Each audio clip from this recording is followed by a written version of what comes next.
Diploma કોર્સમાં બેઠકો વધારવા અને પ્રવેશ પ્રક્રિયા ઓફલાઈન કરવાની માંગ સાથે ભાવનગરમાં કોંગ્રેસની વિદ્યાર્થી પાંખ એનએસયુઆઈએ કર્યો વિરોધ પ્રદર્શન। એનએસયુઆઈના કાર્યકરોએ પહેલા તો કુલપતિની ઓફિસની બહાર બેસીને વિરોધ નોંધાવ્યો, ત્યારબાદ યુનિવર્સિટી સત્તાધીશોને આવેદનપત્ર પાઠવ્યું।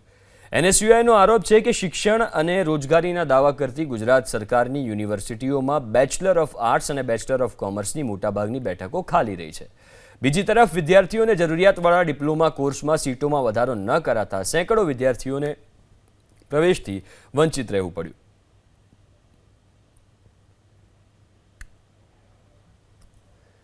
એક તરફ કોંગ્રેસની વિદ્યાર્થી પાંખ એનએસયુઆઈએ વિરોધ પ્રદર્શન કર્યું તો ભાજપની વિદ્યાર્થી પાંખ એબીવીપીએ પણ વિરોધ નોંધાવ્યો। મહારાજા કૃષ્ણકુમારસિંહજી ભાવનગર યુનિવર્સિટીમાં સતત 5 વર્ષથી નબળા પરિણામના આરોપ સાથે એબીવીપીના કાર્યકરોએ રોષભેર રજૂઆત કરી। હાલમાં જાહેર કરાયેલા યુનિવર્સિટીના રિઝલ્ટમાં બીકોમ સેમેસ્ટર 2માં કંપની એકાઉન્ટ, ઇંગ્લિશ, ઇકોનોમિક્સ અને બીકોમ સેમ 4ના એન્વાયરમેન્ટ, હિસ્ટ્રી અને એવા વિષયોમાં વિદ્યાર્થીઓને મોટા પ્રમાણમાં દર વર્ષે નાપાસ કરાતા હોવાનો આરોપ લાગ્યો છે।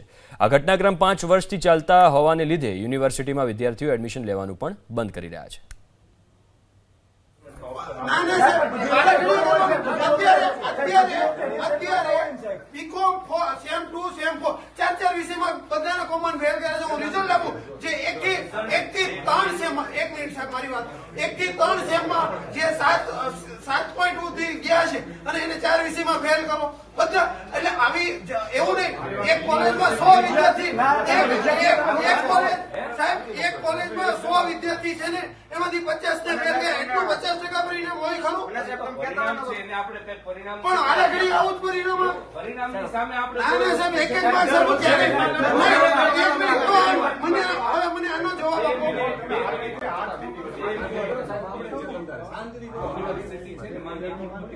પરીક્ષા વિભાગ સીધું જોતા હોય છે, એમના દ્વારા 500 થી વધારે